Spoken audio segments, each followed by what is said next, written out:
નમસ્કાર મિત્રો, સ્વાગત છે આપણી યુટ્યુબ ચેનલની અંદર। તો આજે આપણે દેશ અને દુનિયાના અને તાજા અને મહત્વ સમાચારની વાત કરવાના છીએ, તો વિડીયોને અંત સુધી જોવા વિનંતી। સૌપ્રથમ સમાચારની વાત કરીએ કે વરસાદની નવી આગાહી।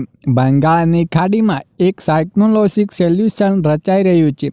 જો આ સિસ્ટમ મજબૂત બનશે તો ગુજરાતમાં ફરી વધુ એક વરસાદનો રાઉન્ડ આવે તેવી શક્યતા જોવાઈ રહી છે। આ સિસ્ટમ ધીરે ધીરે આગળ વધશે અને મહારાષ્ટ્ર તરફથી આગળ ગતિ કરશે તેવી શક્યતા છે।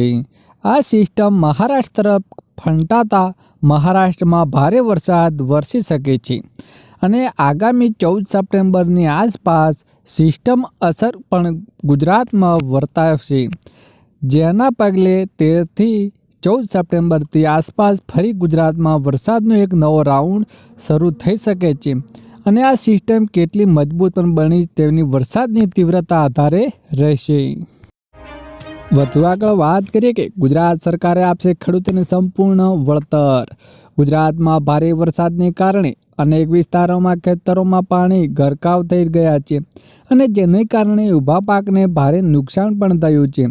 સરકારના ખેડૂતોને સંભાળ રાખતી નીતિ અમલમાં મૂકી છે અને પ્રવક્તા મંત્રી ઋષિકેશ પટેલે જણાવ્યું હતું કે પાકની નુકસાનના સમગ્ર વળતરની ચૂકવણી થશે અને સાથે કેશ ડોલની સહાય પણ ખેડૂતોને વળતર આપવામાં આવશે, જેથી તેઓ આ આફતની ઝડપથી બહાર આવી શકે। વધુ આગળ વાત કરીએ કે ખેડૂતોને હપ્તા વગર 36,000 રૂપિયાની સહાય। સરકારે પ્રધાનમંત્રી શ્રમયોગી માનધન યોજના શરૂ કરી રહ્યા છે અને તે મહિને 3,000 રૂપિયાનું પેન્શન લાભ આપવામાં આવી રહ્યો છે, જેમાં જોડાઈને તમે લાભ લઈ શકો છો। સરકાર દ્વારા શરૂઆતમાં આવેલી યોજના પીએમ સામગ્રી યોજના માનધન યોજનાને શરૂ કરવામાં નબળા વર્ગને અધિકારીઓ મજબૂત બનાવવાના છે। એટલું જ નહીં, સરકાર આ યોજના હેઠળ અરજદારના ખાતામાં વાર્ષિકે 36,000 રૂપિયાનું ટ્રાન્સફર કરશે અને આ યોજના દ્વારા કામદારોને 60 વર્ષની ઉંમર પછી દર મહિને 3,000 રૂપિયા પેન્શનની સુવિધા પણ મળશે। વધુ આગળ વાત કરીએ કે ટેકાના ભાવમાં જણસી વેચાણની નોંધણીનું સેટેલાઇટ ઇમરજન્સીના આધારે વેરિફિકેશન થશે। ખેડૂતે જે સર્વે નંબરમાં મગફળીનું વાવેતર કર્યું હોય તે સર્વે નંબરની સમુદ્રી પોર્ટલ પર નોંધણી કરાવવાનું રહેશે અને ખરીફ પાકોના ટેકાના ભાવમાં વેચાણ કરવા ઈચ્છતા ખેડૂતો માટે હાલના સમુદ્રી પોર્ટલ પર નોંધણી પ્રક્રિયા ચાલી રહી છે, જે આગામી 15 સપ્ટેમ્બર સુધી ચાલી રહેશે। ગત વર્ષની જેમ આ વર્ષે પણ ખેડૂતોની નોંધણી દરમિયાન જે સર્વે નંબર નોંધાયો હશે જ ને તે સર્વે નંબરની સેટેલાઇટ ઇમેજ સાથે સરખામણી કરી રહ્યા છે અને જણસીના વાવેતર કૃષિ વિભાગ દ્વારા ચકાસણી પણ કરવામાં આવશે। વધુ આગળ વાત કરીએ કે રાજ્ય સરકારે નવા 200 પશુઓ દવાખાના સ્થાપનાની મંજૂરી આપી। પશુપાલન મંત્રી રાઘવસિંહ પટેલે વિધાનસભામાં જણાવ્યું હતું કે ગુજરાત સરકાર પશુપાલનના મુખ્ય વ્યવસાય બનાવી દૂધ ઉત્પાદન વધારવા અને પશુપાલનને સ્વનિર્ભર કરવા માટે પ્રયત્ન કરી રહ્યા છે। પશુ સંવર્ધન અને આરોગ્ય સુવિધાઓને પ્રાથમિકતા આપવામાં આવી રહ્યા છે। છેલ્લા 3 વર્ષમાં 255 નવા સ્થાનિક પશુ દવાખાનાઓ સ્થપાયા હતા અને 2025 અને 26માં 200થી વધુ મંજૂર થયા છે। કચ્છમાં 2 વર્ષમાં 12 નવા દવાખાનાઓ મંજૂરી મળી રહી છે। વધુ આગળ વાત કરીએ કે અમૂલ અને મધર ડેરીનું દૂધ થશે સસ્તું। સરકાર જીએસટી કાઉન્સિલની બેઠકમાં પેકેજનું દૂધને 5% જીએસટીમાંથી મુક્તિ આપવાનો નિર્ણય કર્યો છે।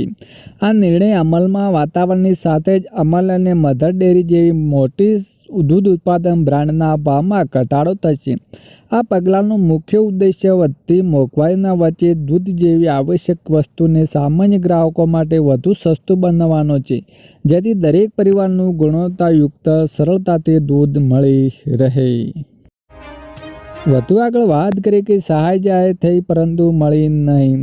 ડાયમંડ ઉદ્યોગના 50 વર્ષ છેલ્લા 3 વર્ષથી સૌથી લાંબી મંદી ચાલી રહી છે, જેને લઈને મુખ્યમંત્રી ભૂપેન્દ્ર પટેલે ગત વર્ષે 11 માર્ચે ઓલ ગુજરાત ડાયમંડ એસોસિએશનના હોદ્દેદારો સાથે બેઠક યોજી હતી। તે મિટિંગમાં 74 દિવસ બાદ 24 મે 2025ના રોજ રાજ્યમાં સરકારે બેરોજ રત્નકારો માટે રાહત પેકેજ જાહેર કર્યું હતું। જો કે આજે 108 દિવસ બાદ પણ સરકાર દ્વારા અમલમાં ફક્ત 170 રત્નકાર કલાકારો માટે બાળકોને સહાય ચૂકવી રહ્યા છે, જ્યારે સૌરાષ્ટ્રના 15,768 રત્નકારોને હજુ સુધી સહાય ચૂકવવામાં આવી નથી. વધુ આગળ વાત કરીએ કે ખેડૂતોને 1,50,000 રૂપિયાની સહાય મળી. કૃષિ મંત્રી યાત્રીકરણ યોજનાને અમલ હેઠળ રાજ્ય કેટલાક ખેડૂતોને ટ્રેક્ટર અને ખેત ઓજારો સાધનની ખરીદી માટે મંજૂરી આપવામાં આવી છે, જેમાં કેટલાક ખેડૂતો માટે કૃષિ સાધનો ખરીદીની સમયમર્યાદા આગામી 22 સપ્ટેમ્બર પહેલાં પૂર્ણ થવાની રહી છે, પણ ગુજરાતમાં થઈ ગઈ છે. આવા ખેડૂતોને પણ નવા જીએસટી દરોના લાભ મળે છે, તે માટે ખરીદીની સમય મર્યાદા 22 સપ્ટેમ્બરની આગામી 30 દિવસ સુધી લંબાવવામાં આવી રહી છે, જેને પરિણામ ટ્રેક્ટરની કિંમતમાં મોટો ઘટાડો થયો છે અને આ નિર્ણયના ખેડૂતોના ટ્રેક્ટર ખરીદવા માટે રાજ્ય સરકારની 1 લાખની સબસિડી ઉપર અંદાજિત 35,000 થી 45,000 રૂપિયા જેટલો ફાયદો થઈ શકે છે. Yeah.